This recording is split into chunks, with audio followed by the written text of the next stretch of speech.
Meron pong lumigaw sigurado sa inyo. Yung Huwag na unang ho lumigaw natin sa inyo pasukin yung talagang diskusyon na yon. Hahaba ho ito, mas mahaba po sa debate ng impeachment. ganito po yun eh. Tinapat nyo talaga. Ayaw nyo magtagal pa yun eh. At tama naman po yung ginawa ninyo.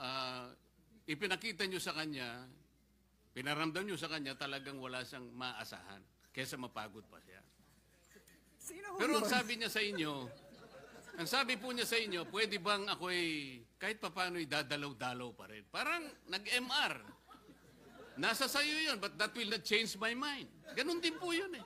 Ang Korte Suprema, sa ganitong, Mr. President, the very tenor of the decision, kahit na po sinabi niyang, oh sige, nasa sayo. Formality na lamang po yun, Mr. President. You are a trial lawyer too. Most of us here became trial lawyers. This is our experience. Huwag po nating pahirapan yun. Sana man lang kung ang decision po 8-7. Yun po pwede nating pagtalunan po eh. Wala po talaga eh, Mr. President.